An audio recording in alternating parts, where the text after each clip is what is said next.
Hello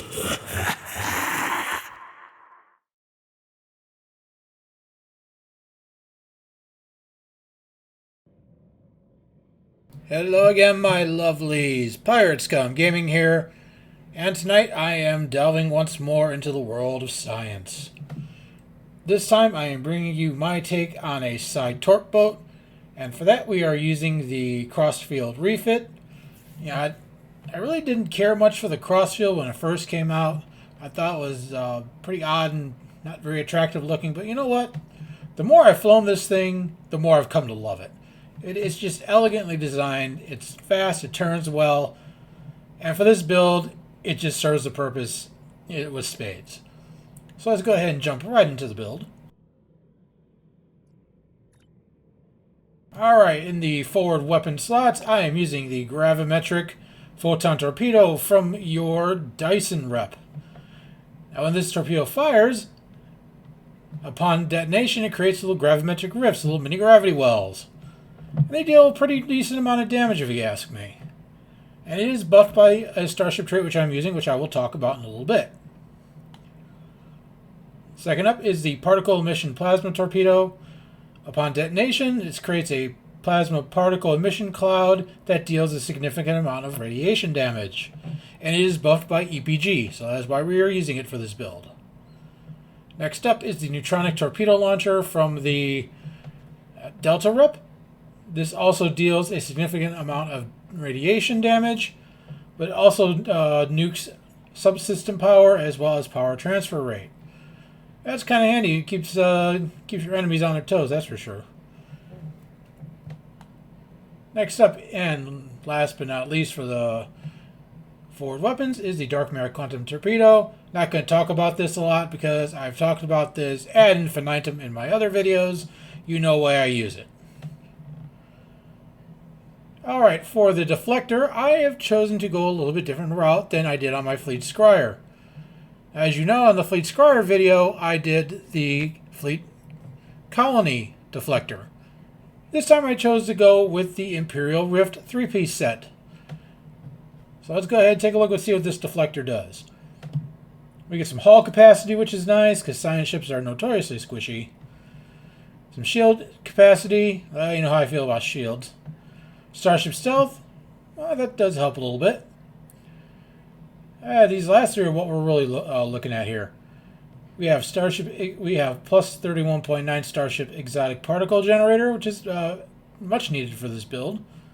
Plus 21.3 Starship control, helps buff gravity wells and make sure they grab onto the enemy and don't let go. As well as some drain expertise, which is nice. Activating any beam or cannon firing mode grants additional Starship control expertise, but I have no energy weapons on this build, so this really does not help me here. I may be using this on a future Dusai build or revisiting the Fleet Scryer with this. Stay tuned on that one. Same deflector I was using last time, the deteriorating secondary deflector. This deals a significant amount of radiation damage, and there are a couple of bridge officer abilities I'm using that does proc that. Now I may be switching this out for the Fleet Colony deflector that buffs projectile weapon damage. I'll have to test that one out and see how it goes, and I'll keep you guys updated. Next up, prevailing integrated impulse engine. I've talked about this 100 times. You guys know why I'm using this. And the Revolutionary Warp Core. Again, I've used this on my Surgical Strikes build, so you kind of know why I'm using this. But let's go ahead and talk about some of this other stuff that's on here that's good for this particular build. Plus 21.3 Starship Control Expertise. Plus 21.3 Starship Weapon Amplification. Improves crit hit severity with weapons. Warp Factor, you know how I feel about that. It adds 0 auxiliary power level. That's plus 5 maximum auxiliary power. That's very helpful for this build because you're maxing out your auxiliary power and you need to keep that as high as possible to feed all your science abilities. And we have plus 21.3 Starship Electroplasma Flow. Now, this is important. This helps get your power levels restored back to their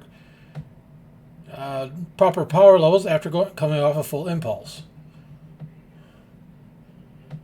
And it also adds 7.5% of your auxiliary power to your weapon power as bonus power. But seeing as I'm not using any kind of energy weapons, that really doesn't help me all that much. You get a battery capacitor that, yeah, it is what it is. And then we have the shield for the 3-piece. Well, you know how I feel about shields, guys. Shields are just a temporary thing that keeps you alive a little longer. Yeah, there's things in this game like the Borg that'll zap your shields faster. You can say Captain Pike's awesome hair. We got this adds shield generation. Directed energy weapon damage. That's good for you guys who are doing Dusai builds. But other than that, that's pretty much all the shields there for is for the 3-piece. So let's go ahead and take a look at that.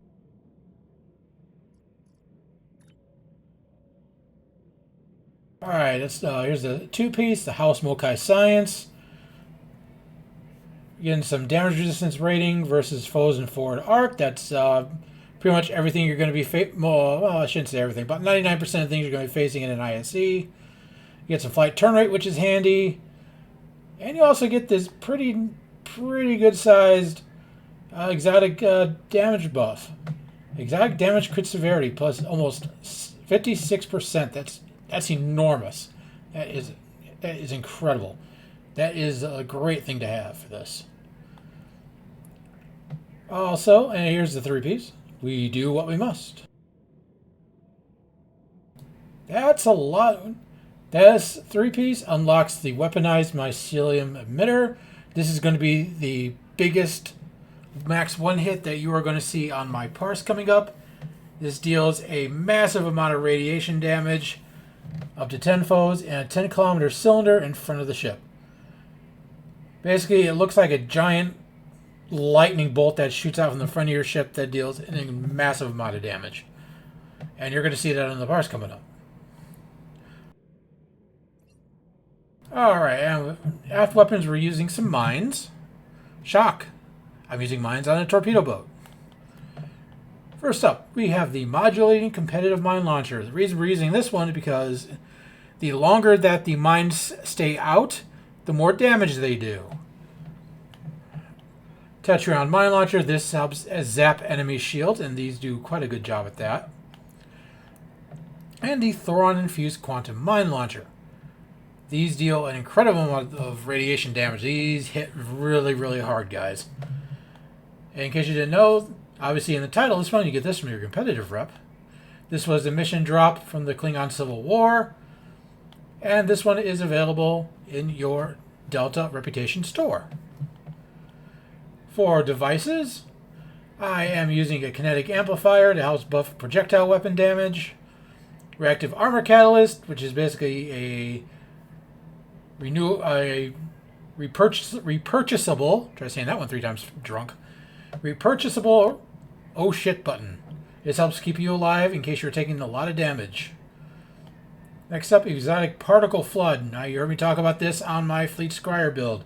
Was 20% bonus exotic damage for 10 seconds. And of course, deuterium surplus to help get around.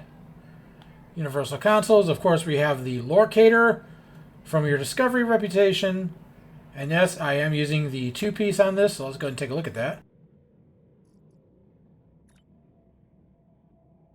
Here it is, the 2-piece War Discretion set. On crit, plus 1% crit severity buff for 20 seconds, stacks up 25 times. That is an extra 25% crit severity there.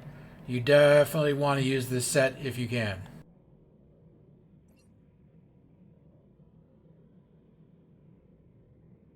Also, this console gives a nice bit of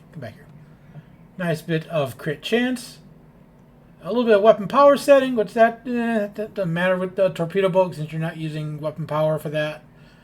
And it also gives a great amount of Starship shield pen. And of course, you've heard me talk about this. The sooner you get through your opponent's shields, the sooner your opponent is dead.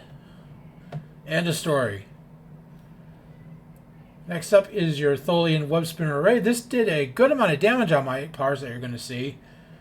It deals a good amount of physical damage, Terran damage, as well as gives you a buff to Starship control expertise. This was an event reward from a red alert some time ago. This, if you're able to get this, I highly recommend you do. Engineering consoles, I am using the DPRM.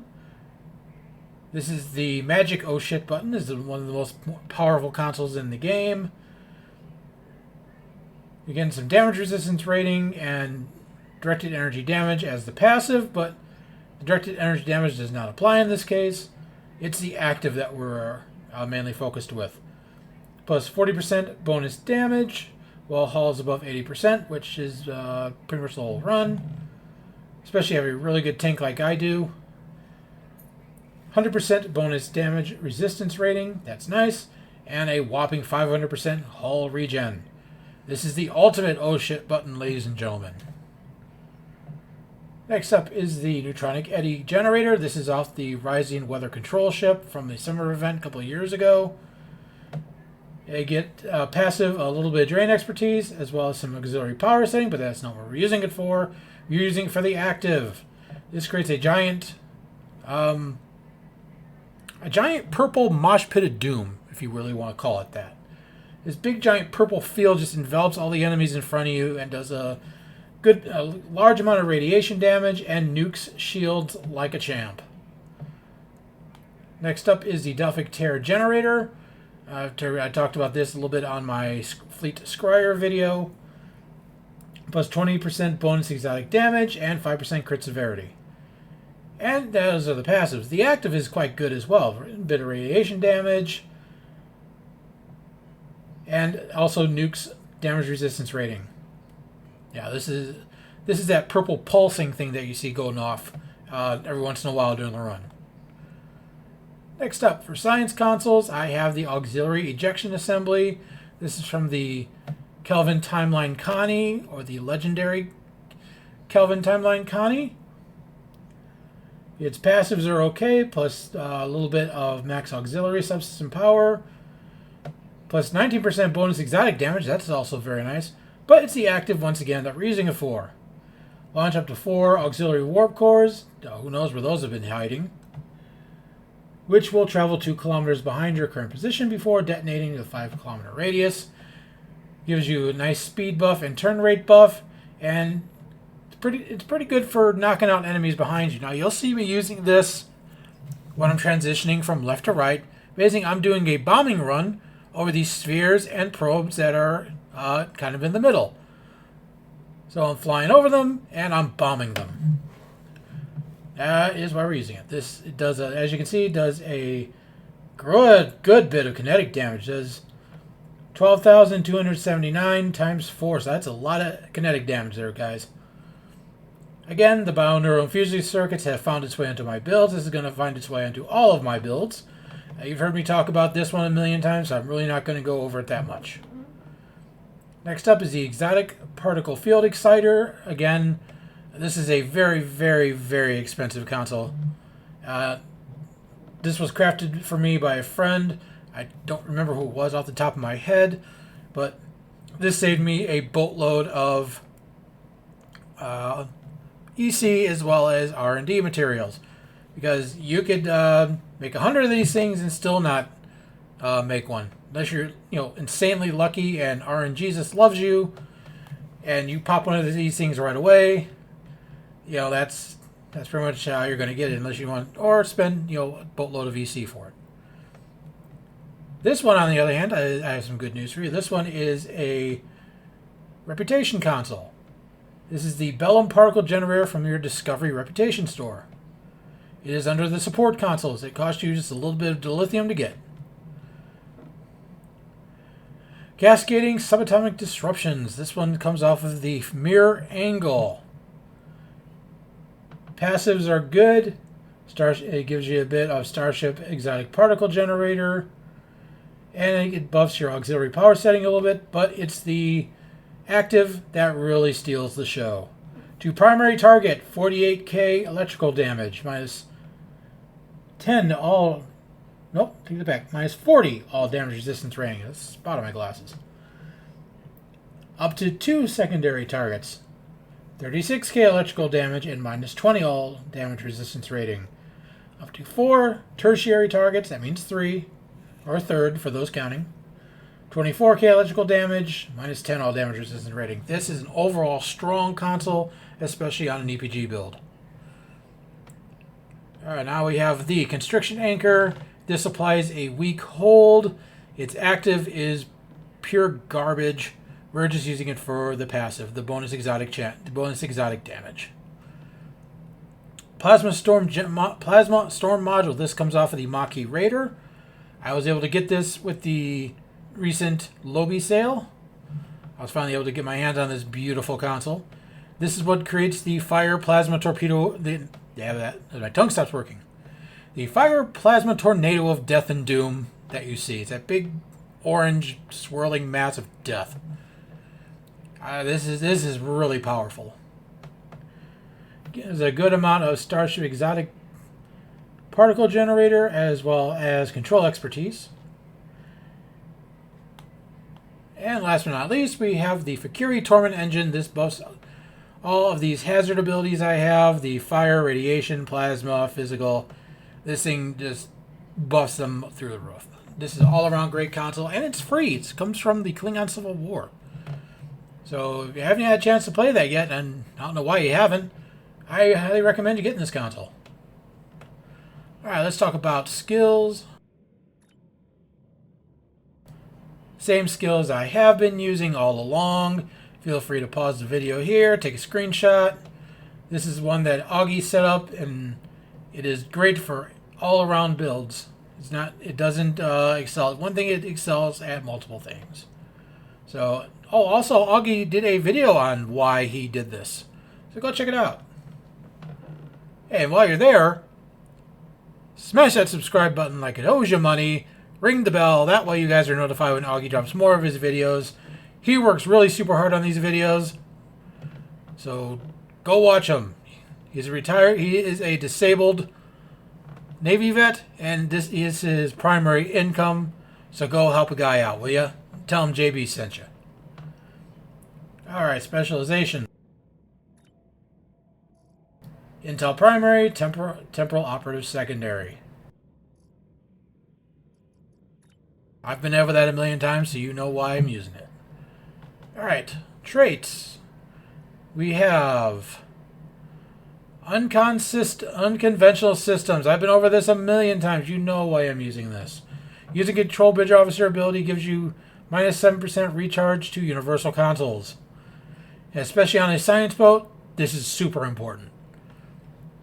Context is for kings, for the bonus all damage.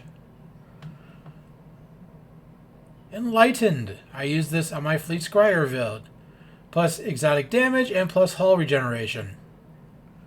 Inspirational Leader. Activating a Bridge Officer ability grants plus 10 to most Starship skills for 15 seconds. Intelligence Agent Attaché. On weapon critical strike, and believe me, mine does plenty of that. Restore 2% of Captain ability recharge. Self-modulating fire. Y'all know why I use this. Shield pen. We've been over this. Terran targeting systems. Crit severity. Not much to talk about there. Good day to die. This turns down go down fighting into a renewable buff. And if you're a captain, and if you're a tactical captain and you're not using this, you are hurting yourself. So what are you waiting for? Go get a copy of this right now. We have the Boimler effect. This is your primary means of cooldown abilities. 17.5% chance. Recover all recharge time of all other Bridge Officer abilities up to their shared category cooldowns. Now I have some DOFs that I'm using as backup in case Boimler here goes and decides to take a coffee break or clean out a holodeck while on duty. So, yeah. And last but not least, we have Particle Manipulator. This is a very, very important trait for science captains, and I wish people would stop pulling Infinity prize packs during my video. That's rude. Plus 50% crit hit chance for exotic damage abilities, and plus 36.4% crit hit severity on exotic damage abilities. So yeah, This is super important for science builds. Starship traits. We are using universal designs from this ship. When activating a universal console, lasts for 20 seconds, stacks up to 5 times, plus 2% crit chance and 10% crit severity. Terran machinations. This is... I want to say this is from the mirror version of this ship. When activating attack pattern bridge officer abilities, plus 30% exotic damage for 15 seconds.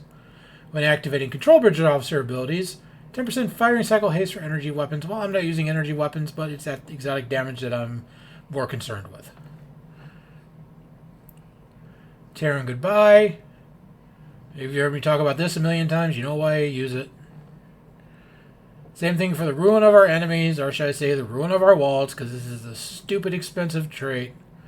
The only reason I have this is because someone was so kind as to gift me this. Next up, spore-infused anomalies. This comes off the Somerville. Oh, and for those wondering, this comes off of the Discovery Connie, the Donnie as we call it, and this comes off the Mirror Warship. This comes off of the Somerville and the Sea Store, spore-infused anomalies. Whenever you activate a science or intel bridge officer ability, do foes within 5 km of your anomalies. Just about 11k electrical damage, and pardon me, it nukes power levels. So this is an all-around good trait for ships heavy on anomalies, and this ship is one of them. Last but not least, entwined tactical matrices. This helps keep my torpedo spread up. When activating torpedo spread, apply fire at will and scatter volley. Well, that don't help. But when activating fire at will or scatter volley, you get torpedo spread. And you will see I have a dummy trigger on here in scatter volley to help proc this ability. Space reputation. We have exotic particle... tongue stops working again. Good lord. Particle generator amplifier. Pretty self-explanatory. Bonus exotic damage. This comes from the Iconian rep. Advanced targeting systems from the Dyson rep. 20% crit severity. From the Tholian rep. Auxiliary power configuration offense. Plus 8.1% bonus all damage based on auxiliary power level. Tyler's duality. This is from your Discovery reputation. 4.8% crit chance based on hull capacity. So the higher your hull capacity, the higher the buff to crit chance. And from last but not least, from the new Romulus rep, precision, 5% crit hit chance. Alright, so let's go ahead and look at some bridge officer stations here. Alright, first up we have Tachyon Beam. This is one of the triggers for your secondary deflector. This helps destroy shields. Scramble sensors. This is here for an uncon proc. Charge particle burst. This also procs from your secondary deflector. Very cold in space. This is a flight speed, flight friction, and cold damage debuff ability. This comes from the winter event.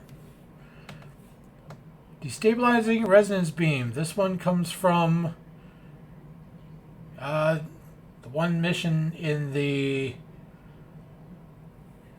Iconian rep. It is my brain stops working. Let me go look.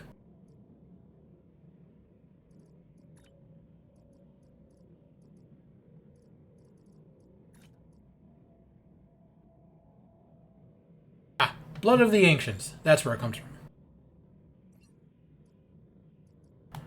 Next up, we have Chemosite-laced weaponry 1, because who doesn't like radiation explosions? We have Cannon Scatter Volley 1. This is my Entwined Tactical Matrices Dummy Activator. So basically, I activate this, and I get a free Torp Spread. And we have Torp Spread 3, one of the main events. This helps... get all those torpedoes out and about.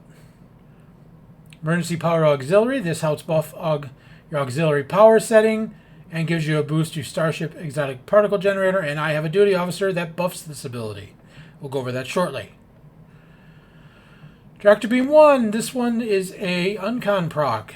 You know, you ought to know that. I've been using this for an uncon proc for a while now. Same with jam targeting sensors. Again, we have Photonic Shockwave, which is also an uncon proc. And last but not least, we have Gravity Well 3. This helps grab up all those enemies so I can nuke them with my science abilities. Alright, let's go on and take a look at duty officers now.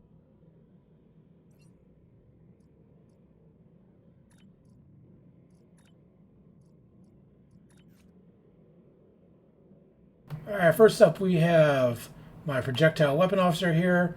Chance for stacking crit chance, buff on firing projectiles.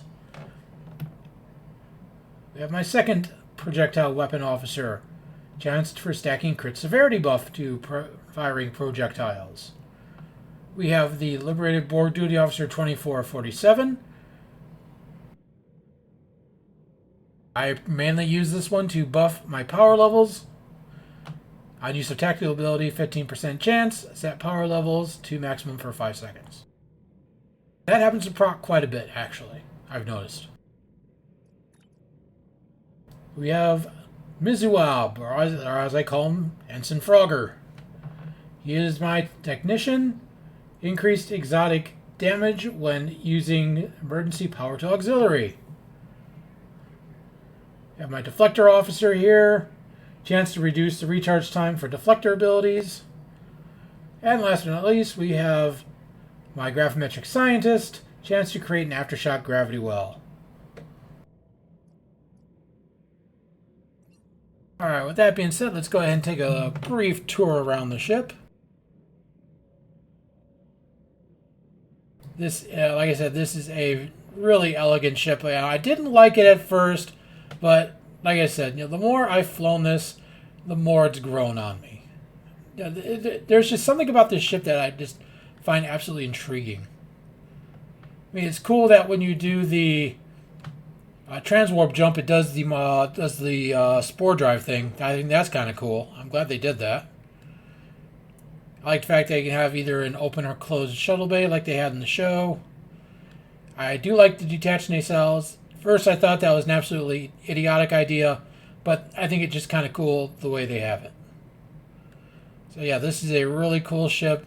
Again, some guy with the requisition packs. Quit doing those during my videos. It's rude. Stop it. And we're coming back around.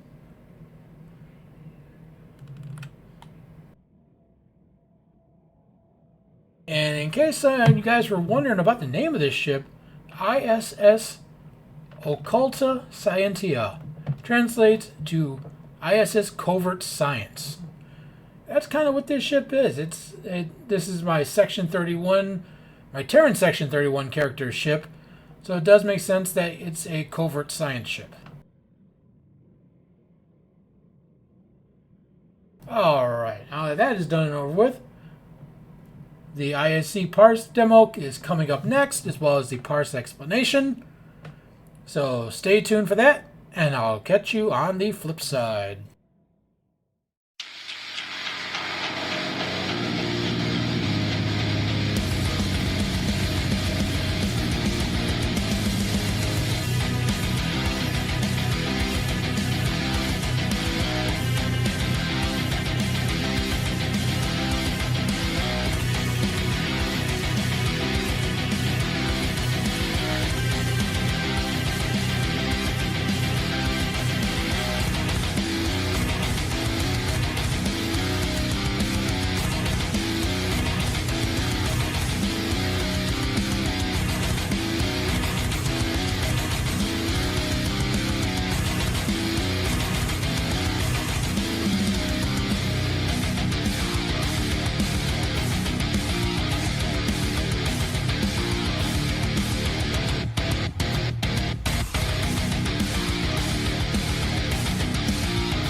Welcome back from the ISE Demo of this build.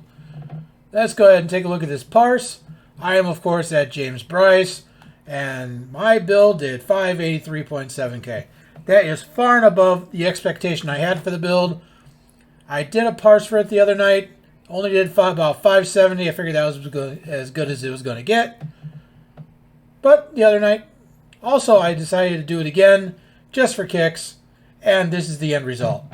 So yeah, this is just going to keep getting better and better. The better my piloting gets, and the better my ability activation timing gets. Also along for the ride was that Mikey213, also known as Mad Dog Mikey. Now, if you're not subscribed to his channel, what in the hell are you waiting for? Go over there, smash that subscribe button like it owes you money, and ring the bell. That way you guys get notified when Mikey drops more of his awesome vids.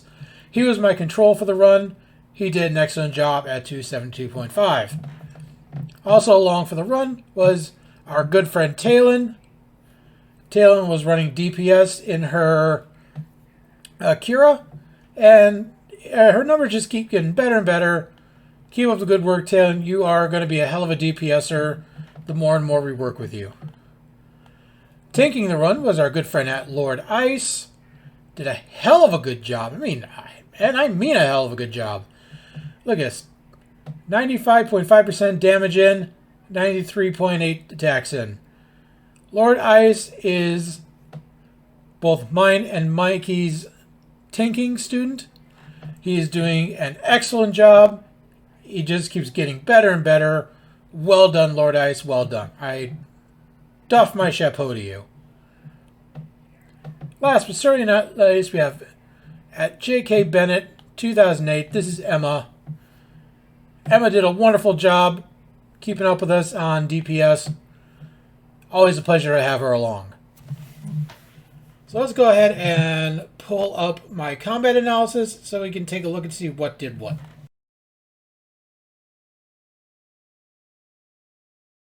Alright, as you can see, my max one hit for this run was 906.9k. That came from, let me find it. It came from the mycelial rift. Where the hell is it? Everything's hiding on me. There it is. My weaponized mycelium emitter. This is the clicky from the Imperial Rift 3-piece. 906k. That, I told you guys, it hits like a truck. Also doing very well was my chain web projection. I had max one hit of 435.9k. Again, this is another very heavy hitting console for a science ship. Deteriorating secondary deflector showed up very well. Did about 162k. Got a real nice one hit from the cascading subatomic disruptions. This thing really hit hard. But this did 548.4k. I am very happy with that. Thoron Mine hit also very hard. Here is the competitive mine. This also hit hard. Dark Matter Lace Torpedo also did very well for itself. Neutronic did very well for itself. Entropic Rider showed up pretty good on the parse. Here's your Fakiri Torment. This is the fire from the Fakiri Torment engine. The Gravimetric Photon Torpedo Spread 1 did very well. I'm very happy with that.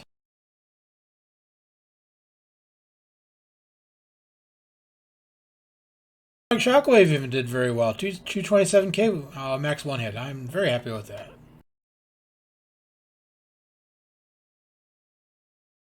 So yeah, as you can see, this build does work very good. And here is your radiation damage from your PEP torpedo. I got a max one hit of 42k off of that. That was not as good as I would have liked it, but it did some very good damage. Let's go ahead and take a look at my pets here. Here's the Plasma Storm. Didn't do as well as I would have hoped, but this isn't an EPG focused build. This is just a SciTorp build. On an EPG build, this would probably do a hell of a lot better. Let's go ahead and let's look at my pets. Okay, we have our neutronic eddies, anti-time entanglement singularity. This had a good max. This had a very decent max one hit. Same with the Badlands Cyclone. This is the Plasma Storm. This is the ability damage. It showed up at 70k. Very good there. Another one here. Our little constriction anchor weighing in at 1k DPS. Like I said, it's not there for the damage. It's there for the passive. Again, constriction anchor here. This one got lucky. Yeah. So overall, I would say this is a very solid build. I would, if you guys are looking to do a SciTorp boat, I would recommend using this ship. As you can see, it does an incredible job. It was fast, maneuverable. It stops pretty good. Doesn't have too much inertia problems, and overall is set up very well for the task at hand. Hopefully, once I get a different the colony deflector, I may break 600k with this. I don't know. I have to try it out, and I definitely will keep you posted. So overall, I am happy with this build. This turned out far and above better than I thought it would. So that being said, hope you guys enjoyed this, and I'd love to hear the comments in the comment section, your experience with this ship, what you thought of this video. If you have any questions, I actively engage with my audience. I'd love to hear from you guys. So until next time, as we always say around here, don't go by the book, think like a pirate, and I'll catch you next time. Human!